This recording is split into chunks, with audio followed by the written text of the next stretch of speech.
बच्चों सुप्रभात। साथियों नमस्कार। आज मैं आपके लिए लाया हूँ व्याकरण के अंतर्गत दूसरा टॉपिक और उसका नाम है विशेषण। विशेषण के बारे में आज अपन चर्चा करेंगे। वे शब्द जो संज्ञा या सर्वनाम की विशेषता बताते हैं उन शब्दों को विशेषण कहते हैं। वे शब्द जो संज्ञा या सर्वनाम की विशेषता बताते हैं उन्हें विशेषण कहते हैं। ये इसकी परिभाषा हो गई है। मैं आपको समझाता हूँ कि विशेषण और विशेष्य, विशेषण और विशेष्य, बच्चों के मन में हमेशा ये प्रश्न उठता है कि सर विशेषण के साथ में एक विशेष्य शब्द भी आता है, वो समझाओ। विशेषण और विशेष्य,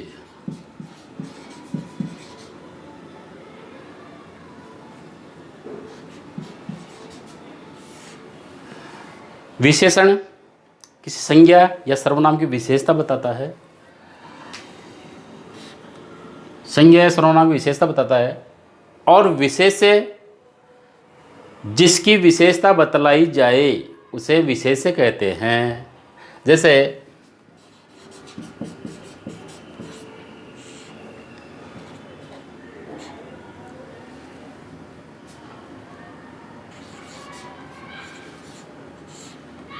गाय है,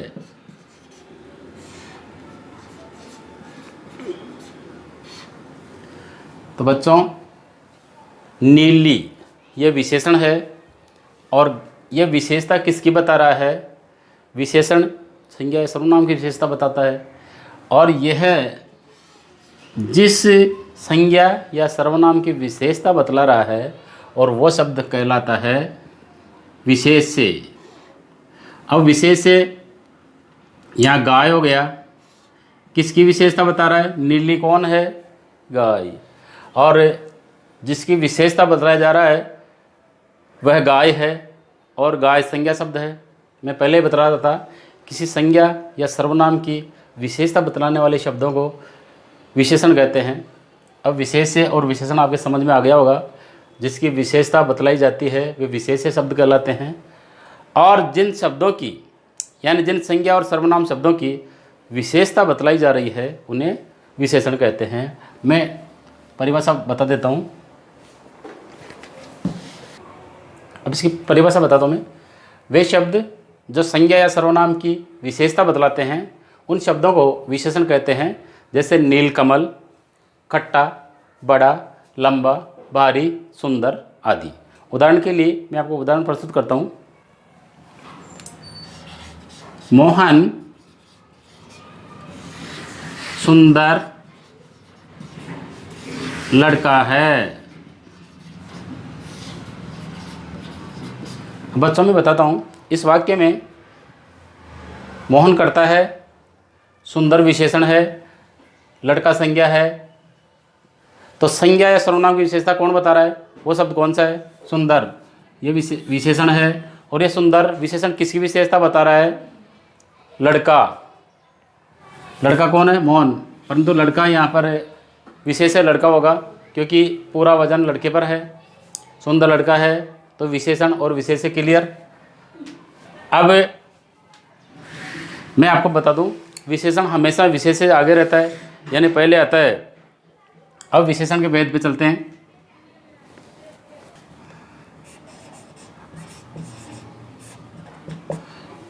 हिंदी में विशेषण मुख्यतः 5 प्रकार के होते हैं। विशेषण 5 प्रकार के होते हैं।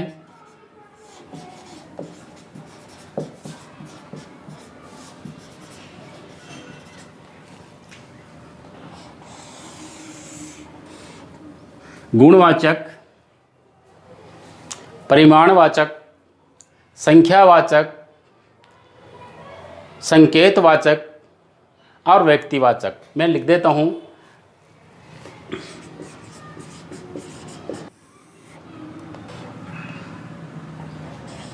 परिमाणवाचक,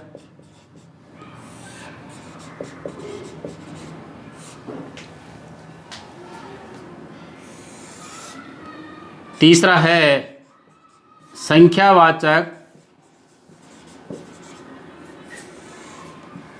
और चौथा है संकेतवाचक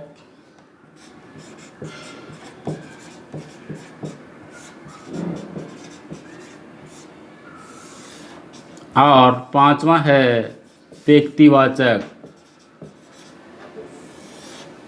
बच्चों, गुणवाचक को देखते हैं।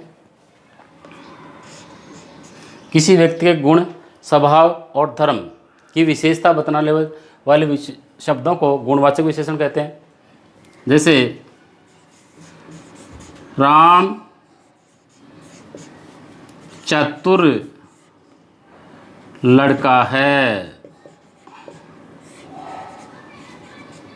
तो राम की विशेषता है, इसमें गुण है, वो चतुर है। राम सुंदर लड़का है, सुंदर, होशियार। जो उसमें गुण निहित है, गुण, स्वभाव या धर्म जो निहित है, वो विशेषता बतलाने वाले शब्दों को गुणवाचक विशेषण कहते हैं। दूसरा है परिमाणवाचक, नापतोल संबंधित।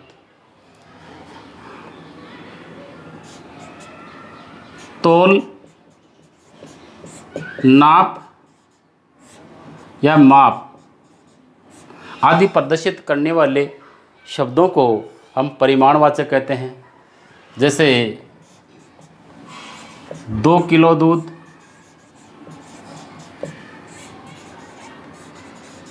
कुछ लोग,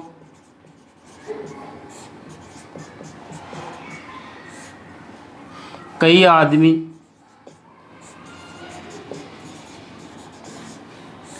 अब इसमें भी परिमाणवाचक 2 प्रकार का होता है, निश्चित और अनिश्चित। जहाँ पर कोई निश्चितता प्रकट होती है, जैसे 2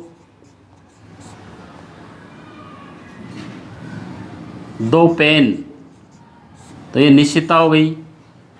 और थोड़ा सा पानी,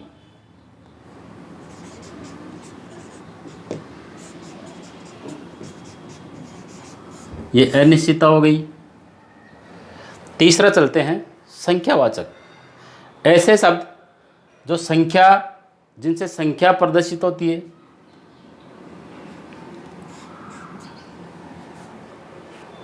अब हम तीसरे भेद संख्यावाचक पे आते हैं। वे शब्द जो संख्याओं का बोध कराते हैं, संख्याओं का बोध कराने वाले शब्दों को संख्यात्मक, संख्यावाचक विशेषण कहते हैं। जैसे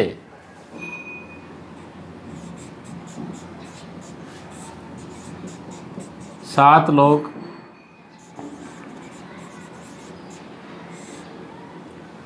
कुछ पैसे,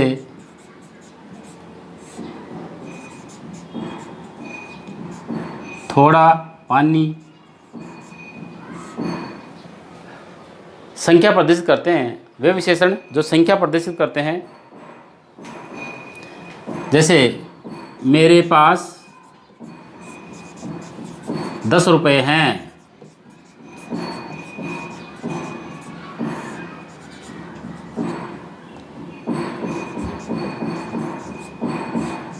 मंजू के पास कुछ किताबें हैं।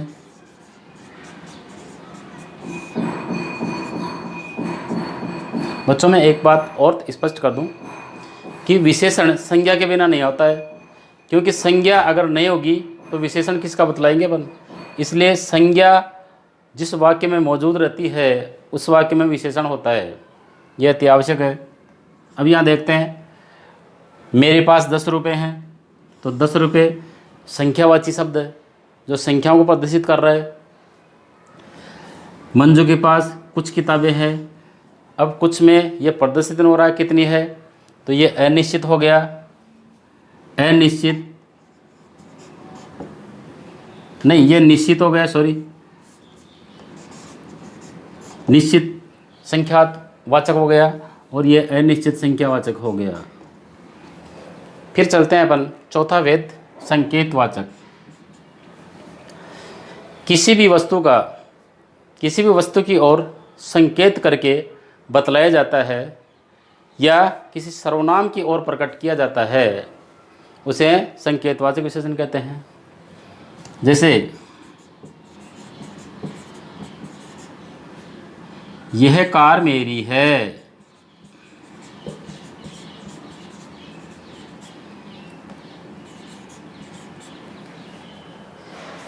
ये व्यक्ति चोर है,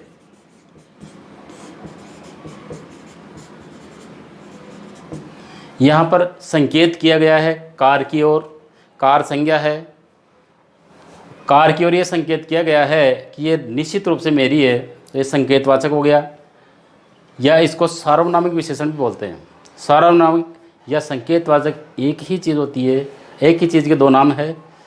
यह विशेषण है, ये सर्वनाम है। सार्वनामिक विशेषण भी बोलते हैं इसको। यह कार मेरी है, ये कार की तरफ इशारा किया जा रहा है, इसलिए ये संकेतवाचक है, इसे सार्वनामिक विशेषण भी बोलते हैं। और ये व्यक्ति चोर है, तो ये व्यक्ति के लिए आया सर्वनाम, ये शब्द सर्वनाम है, इसलिए सार्वनामिक विशेषण कहते हैं। ये व्यक्ति चोर है, व्यक्ति की तरफ ये इशारा किया जा रहा है, इस व्यक्ति की विशेषता है कि ये चोर है, चोर विशेषण आ गया यहाँ पे।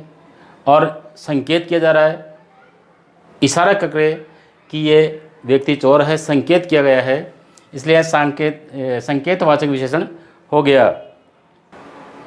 अब अपन विशेषण के पांचवें भेद की तरफ जाते हैं और वह है व्यक्तिवाचक विशेषण।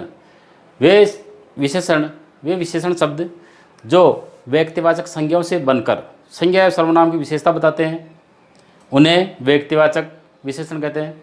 जैसे जोधपुरी कोट, जयपुरी रजाई,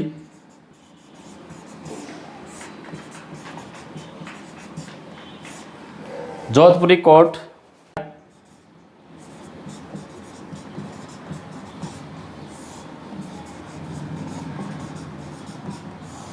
तो यहाँ पर ये व्यक्तिवाचक संज्ञा है।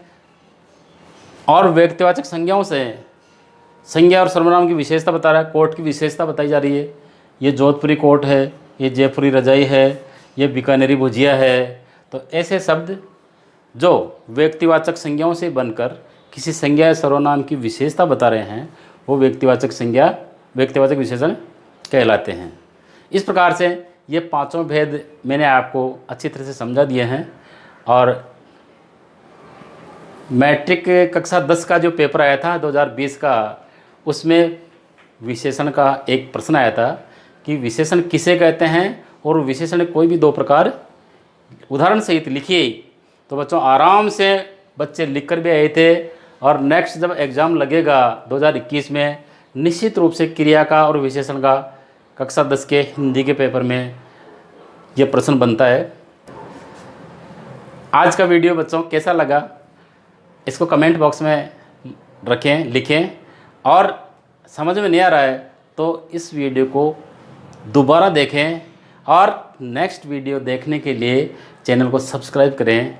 एक बच्चे का कमेंट आ रहा है कि ये किताब किसकी है, मैं आपको समझा के बता रहा हूँ, ये संकेतवाचक यानी कि सार्वनामिक विशेषण है। बच्चों कोई भी आपके समझ में नहीं आता है, मुझे बिना हिचकिचाहट के पूछ सकते हैं। धन्यवाद।